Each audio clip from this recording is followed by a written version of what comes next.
प्रभु तेरी वाणी जीवन की रोटी, नयनों की ज्योति, अंधेरा मिटाती।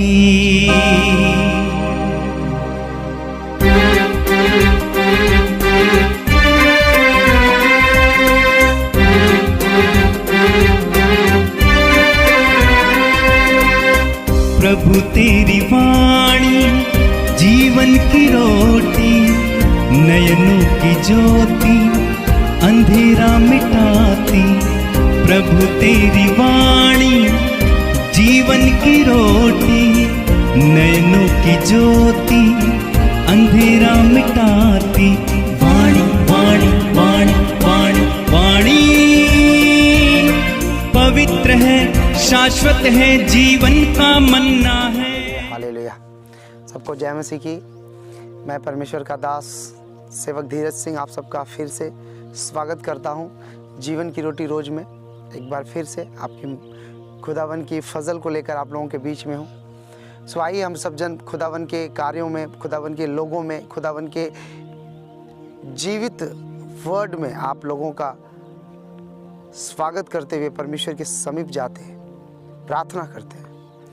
सर्वशक्तिमान परमेश्वर, हम आपका धन्यवाद देते हैं जो आपने हमें नया जीवन दिया, एक नई सुबह दी। परमेश्वर अनुग्रहकारी परमेश्वर, आप भले परमेश्वर हो। आपके वचन में लिखा, जितनों ने उसके तरफ अपना मुख किया है उन्होंने ज्योति पाई और उनका मुख कभी लज्जित नहीं हुआ, वो काले नहीं देखे। परमेश्वर, मेरे परमेश्वर, मैं विश्वास करता हूँ आज के वर्ड के द्वारा, आज के जीवित वचन और कलाम के द्वारा प्रभु जो तेरी ओर से जीवन की रोटी रोज में परमेश्वर इनके जीवन को बदलेगा। प्रतिदिन की रोटी जैसे हम मांगते हैं कि हे पिता हमें दिन भर की रोटी आज हमें दे, वैसे परमेश्वर इस वर्ड के द्वारा, इस लाइन के द्वारा इनके जीवन में बरकत है। पिता, पुत्र और पवित्र आत्मा के नाम से मांगते हैं, आमीन आमीन आमीन। हालेलुया। मेरे प्रिय भाई बहनों, पिछले कुछ दिनों बीच में जीवन की रोटी रोज आप लोगों को नहीं दिया जा रहा था। ऐसा नहीं कि इसका कोई कारण था, पर मैंने आपसे बताया था कि जब अगुवाई होती है पवित्र आत्मा की, जब उसका फजल होता है, तभी हम आप लोगों के सामने आते हैं। हालेलुया। और मैं आप लोगों को बताना चाहता हूं कि जिस भगवान की, जिस ईश्वर की हम और आप पूजा करते हैं, वो भगवान आकाश और नदी, समुंदर सब कुछ बनाने की ताकत रखता है और उसने ही बनाया है और उसे मिटाने की भी ताकत रखता है। सो मेरे प्रिय भाई बहनों, आज के वचन को, आज के टॉपिक को आपको सुनना है कि इन उपवास के दिनों में, उस उपवास के कालों में, इस उपवास काल का एक जो पर्व चल रहा है कि हम अपने लोगों के लिए पश्चाताप करें, अपने लोगों के लिए प्रार्थना करें, अपने लोगों के लिए वचन का, फजल का प्रचार करें। सो मेरे प्रिय भाई बहनों, बड़े ध्यान से वचन को सुने पिता यीशु के नाम से, आमीन। मत्ती रचित सुसमाचार अध्याय 25 को हम देखते हैं। एक दृष्टांत को देखते हैं जो प्रभु यीशु मसीह ने अपने लोगों से कहा था। अपने लास्ट चैप्टर है वचन का, उसके बाद फिर यीशु मसीह अगले ही चैप्टर में पकड़ाए जाते हैं और सारी चीज़ें होती है, पर ये लास्ट दृष्टांत उन्होंने अंत के दिनों में बताया था। हालेलुया। वचन 1 से मैं पढ़ता हूँ। प्रभु यीशु ने क्या कहा? तब स्वर्ग का राज्य उन 10 कुंवारियों के समान होगा जो अपनी मसाले लेकर दूल्हे से भेंट करने को निकली। उनमें 5 मूर्ख और 5 समझदार थीं। मूर्खों ने अपनी मसाले तो ली, परंतु अपने साथ तेल नहीं लिया, परंतु समझदारों ने अपनी मसालों के साथ अपनी कुप्पियों में तेल भी भर लिया। जब दूल्हे के आने में देर हुई तो वे सब ऊँघने लगी और सो गई। Hallelujah hallelujah hallelujah. समझने वाली बात है कि परमेश्वर एक कलीसियाओं को, अंत के दिनों के लोगों को एक दुल्हन के रूप में, एक कुंवारी के रूप में बता रहा है। और हमें ये बता रहा है परमेश्वर कि 10 कुंवारियाँ थी, और उस 10 कुंवारियों में से परमेश्वर कह रहा है कि 5 तो मूर्ख थी और 5 समझदार थी। और कह रहा है कि उन 10 ने अपने मसाले ली और दूल्हा से मुलाकात करने को चली गई कि चलो दूल्हा आ रहा है। पर बाइबल में बताती है कि ये वचन केवल लिखित वचन नहीं है, ये आत्मिक वचन है। ये आत्मिक वचन आप ऐसे नहीं समझोगे जब तक आप इस पे मनन नहीं करोगे। Hallelujah, hallelujah, hallelujah.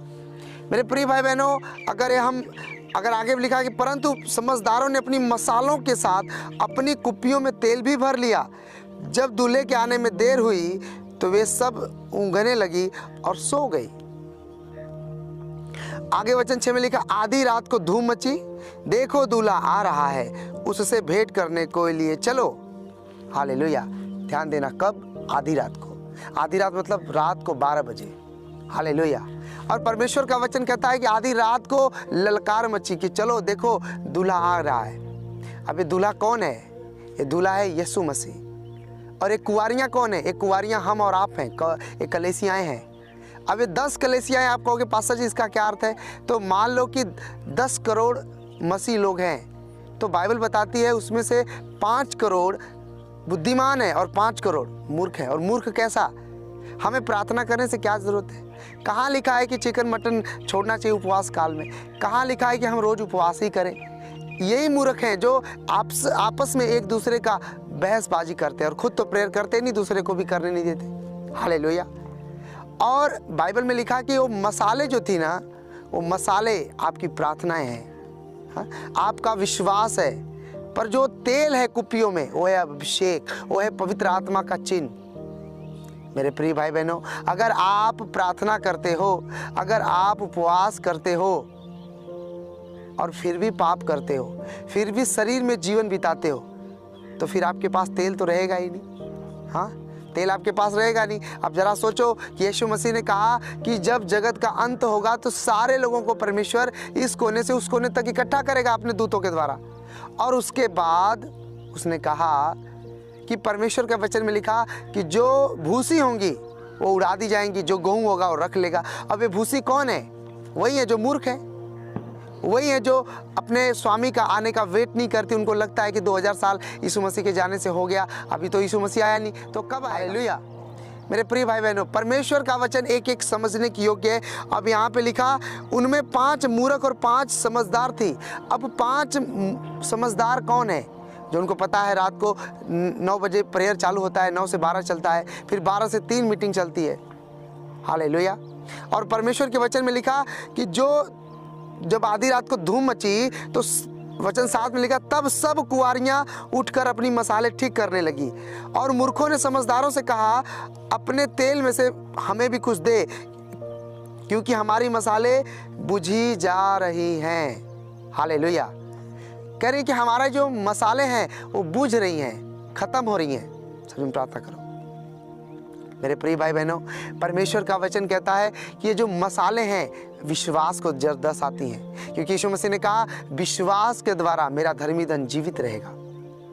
मेरे प्रिय भाई बहनों, हमें परमेश्वर के करीब जाने की ज़रूरत है। हमें परमेश्वर, सब जानते हैं हाँ हमें प्रार्थना करना है, सब जानते हैं हाँ हमें उपवास करना है, पर करता कोई नहीं। और जो लोग करते हैं दूसरों को भी करने नहीं देते हैं, कमियाँ निकालते हैं। Hallelujah, hallelujah, hallelujah, hallelujah. जब आप इस वचन को समझेंगे, जब आप इस वर्ड को समझेंगे, तो ये वर्ड आपके जीवन में अंकुरित कर देगा, ऊंचा बना देगा वो। हालेलुया। अब आप जरा सोचिए कि इस दुनिया में कितने विश्वासी हैं, पर बाइबल के अनुसार तो आधा विश्वासी स्वर्ग में जाएंगे और आधा रह जाएंगे, क्योंकि वो मूर्खता का काम कर रहे हैं। वो विश्वास तो करते हैं पर विश्वास के द्वारा कर्म नहीं करते हैं। हाँ, अब उन लोगों ने मसाले तो लिया, क्योंकि मसाले परमेश्वर ने सबको कहा है कि ठीक है आप स्वर्ग में जाओगे, पर उसने ये भी कहा कि अपने अंदर विश्वास रखो, अपने अंदर तेल रखो, अभिषेक रखो। और बाइबल बताती है कि जब परंतु समझदारों ने उत्तर दिया कदाचित हमारे लिए तुम्हारे लिए पुराना और भला हो तो यह है कि तुम बेचने वालों के पास जाकर अपने लिए मोल ले लो। जब वे मोल लेने जा रही थी तो दूल्हा आ पहुंचा, और जो तैयार थी वे उसके साथ विवाह के घर में चली गई और द्वार बंद किया गया।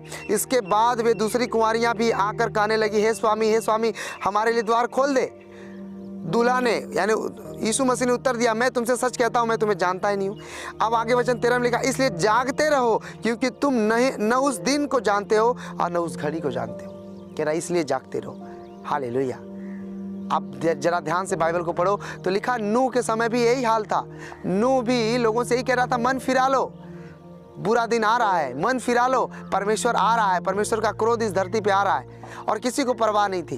बोलते थे कहाँ पानी बरस रहा है, कहाँ बाढ़ आ रही है, पागल है तू। क्या हुआ, क्या हुआ बताइए। लिखा जल प्रलय के समय नूह जैसे ही दरवाजा बंद किया वैसे ही नीचे और आकाश दोनों का दरवाजा खुला और धरती एक जल में समा गई और सारे लोग मर गए, वही बचे जो नाव पे चढ़े हुए थे। मेरे प्रिय भाई बहनों, परमेश्वर का दिन नज़दीक है। मेरे साथ जितनी टीमें हैं ये सारे जन प्रेयर में रहते हैं। हम लोग हर समय प्रेयर करते रहते हैं और इसलिए नहीं करते हैं कि हमें बड़ा बनना है, इसलिए करते हैं क्योंकि हमारा परमेश्वर हमें ऐसे ही आदेश देता है। इसलिए जागते रहो। किस लिए जागते रहो? ऐसा ना हो कि तुम्हारा स्वर्ग का टिकट कोई छीन ले तुमसे, तुम्हारा तेल खत्म हो जाए और फिर तुम अकेले झंझनाती हुई झांझ और पीतल के समान ठनठनाते रह जाओ। मेरा परमेश्वर इस वचन के द्वारा आपको समझ दे कि हमारा परमेश्वर क्या कहता है। हाँ, हमारा परमेश्वर, अगर आप अध्याय 13 में पढ़ो तो मत्ती के, तो उसमें लिखा है कि कुछ बीज जो अच्छे खेत में थे, दुष्ट बीज, जो लोग सो रहे थे, दुष्ट आकर उस बीज में गंदे बीज बो देता है। और उसके सेवक बोलते हैं कि हे स्वामी, तू चाहता है कि मैं इस बीज को उखाड़ फेंकूं? उसने कहा नहीं, अभी नहीं, साथ साथ बढ़ने दो, जब कटनी का समय आएगा तब। नहीं तो ऐसा अभी उखाड़ोगे तो अभी क्या होगा, जो गंदे बीज के साथ अच्छे भी बीज उखड़ जाएंगे। मेरा परमेश्वर आप लोगों को बुद्धि दे और समझ दे कि परमेश्वर चाहता है कि जरा सोचो, अपने आप में अच्छा घर, अच्छा जीवन, अच्छा संगति, अच्छे लोग आपको मिल सकते हैं, पर अच्छा परमेश्वर आपको नहीं मिल सकता। वो तभी मिलेगा जब आप उसके साथ बैठोगे, वो तभी मिलेगा जब आप उसके ऊपर विश्वास करोगे। मेरे प्रिय भाई बहनों, आप अपने देश का हर एक त्यौहार मना सकते हो, उसमें प्रॉब्लम नहीं है, पर प्रॉब्लम यह है कि उसका रवैया, उसका सिस्टम क्या है, उसका तरीका क्या है। त्यौहार मनाना केवल ये नहीं कि हम धूम धड़ाका करें, ये पोते वो पोते, ये करें वो करें। त्यौहार इसको नहीं कहते। त्यौहार ये कहते हैं, पर्व उसको कहते हैं जो परमेश्वर को भाए। ऐसे समय पे अगर आपके पास कुछ ऐसी चीज़ें हैं तो दूसरों की मदद करें, और उनकी मदद करें खासकर जो लोग इस प्रेम से वंचित हैं। और वो सबसे चीज़ देने की है तो है परमेश्वर का वचन, परमेश्वर की गवाही। Hallelujah, hallelujah, hallelujah, hallelujah. मेरे भाई बहनों, इस वचन पे परमेश्वर का एक ही कलाम याद आता है, हर एक यीशु कहने वाला स्वर्ग नहीं जाएगा। हम लोग रात और दिन, दिन और रात हर समय इसीलिए प्रेयर करते हैं कि परमेश्वर का जो कलाम है वो जिंदा कलाम है। आप जानते हैं हमारी पर्सनल प्रेयर क्या रहती है? हमारी पर्सनल प्रेयर रहती है और परमेश्वर हमारी आंखों के सामने देखते हुए पूरा कर रहा है। हाँ, हमारे ही नहीं तो जब मैं प्रभु यीशु में नहीं था तो आज के दिन क्या होता था, क्या नहीं होता था, वो तो मैं जानता हूँ कैसे जीवन जीता था मैं। और मैं विश्वास करता हूँ कि जो मैं प्रेयर करता हूँ अपने गांव के लिए, अपने लोगों के लिए, मेरे गांव में तकरीबन 80 से 90 साल का, अभी कल लोग बात कर रहे थे कि 80 से 90 साल का रिकॉर्ड टूटा है। पहली बार इस पर्व, इस त्यौहार के समय ऐसा हुआ कि ये काम नहीं किया गया। और मेरी ये प्रेयर थी और 1 महीने पहले ही मैं लोगों को बता दिया गया था कि देखो इस बार परमेश्वर ने कहा ऐसा नहीं होगा। लोग मजाक समझ रहे थे कि ऐसा कभी हुआ ही नहीं है, ऐसा कैसे होगा। और परमेश्वर ने जब कल एक काम नहीं हुआ तब परमेश्वर ने कहा देख मैं तेरी प्रार्थना को सुना हूँ। मेरे प्रिय भाई बहनों, एक एक वचन वो आपके बारे में जानता है, एक एक पग पग पर वो आपको पहचानता है। अगर आपको अपने खुदा से प्यार है तो आप एक चीज़ जान लो कि आपको एक चीज़ बेस्ट देनी होगी, वो है आपका बुद्धि, आपका प्रेम, आपकी कुर्बानी जिसको बोलते हैं। हालेलुया।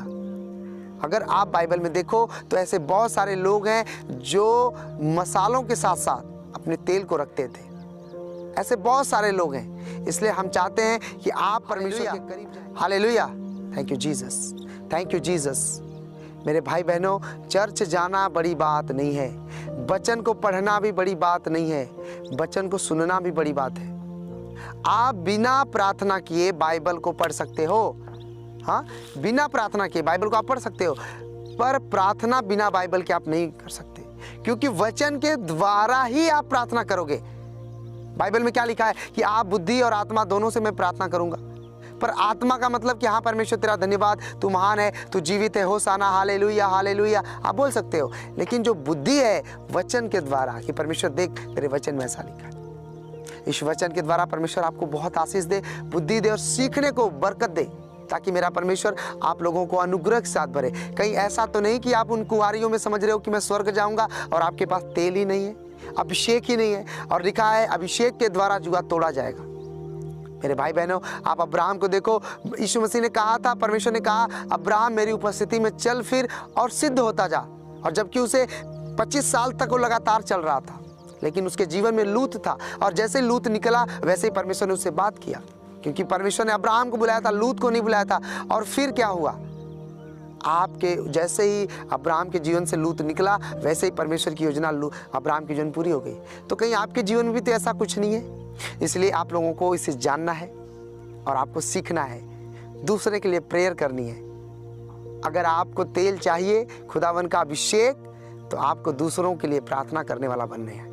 आपको परमेश्वर के साथ अनुग्रह में मांगना है, प्रभु हमने मान लिया परमेश्वर हमसे गलती हो गई, पर आगे नहीं होगी परमेश्वर, हम तेरे साथ समय बिताना चाहते हैं। और आप देखना एक दिन आप हैरान होंगे इस वचन के द्वारा कि मैं तो बड़े भूल में था, मैं ये हूँ वो हूँ, पर परमेश्वर कहता है नहीं, अगर तेरे पास तेल है, तेरे पास आज्ञाकारिता है, अधीनगी है, वचन है मेरा, हाँ प्रार्थना है मेरा, आज्ञाओं को मान रहा है, परमेश्वर कह रहा है, तो कह रहा है तेरे जीवन में तेल भी होगा, मसाले भी होंगी, और तू स्वर्ग भी जाएगा यीशु मसीह के नाम से। God bless you all. इस वचन के द्वारा परमेश्वर आप सबको बहुत आशीष दे। आइए प्रार्थना करते हैं। सर्वशक्तिमान परमेश्वर, आपका हम धन्यवाद देते हैं आज के वचन के द्वारा। परमेश्वर जीवन की रोटी रोज में परमेश्वर तू इन्हें आशीष देना मेरे खुदा, मेरे पिता यीशु। मेरी ये प्रार्थना है परमेश्वर, एक एक लोगों को बदलना, एक एक जन को बदलना मेरे पिता, इनके लाइफ को परमेश्वर चेंज कर दे मेरे राजा। हे पिता, जैसे मुझ जैसे महापापी को परमेश्वर तूने बदला है, मेरे जीवन को तूने नया किया परमेश्वर, ऐसे ही मेरे खुदा इनके जीवन को भी बदलना, मेरे भाइयों को बदलना मेरे प्रभु। जितने लोग इस वीडियो को देखें परमेश्वर, उनका जीवन बदल जाए यीशु के नाम से। मैं होली गोस्ट फायर को रिलीज करता हूँ तुम्हारी लाइफ में। रोबो शांदे रेबो राबा साता याकू राबा साबा लाबा लाबा राबा रेबो सांदे लेखू रामा साका ला राबा राबा। मेरे पिता यीशु, जो कुछ मुझे चाहिए प्रभु मैं तुझसे मांगता हूँ, और तू जानता है मेरे प्रभु मुझे क्या चाहिए, क्योंकि तेरे वचन में लिखा है तुम्हारा पिता जानता है कि तुम्हें इन वस्तुओं की जरूरत है। पिता यीशु, मैं एक एक लोगों के लिए एक प्रोफेसिक वर्ड देता हूँ, इनका जीवन इस वचन के द्वारा बदल जाए, इनके जीवन में एक अभिषेक आ जाए परमेश्वर। सारा आदर महिमा, सारा जलाल केवल और केवल स्वर्ग के परमेश्वर यीशु को मिले। आमीन आमीन। God bless you. जय मसीह।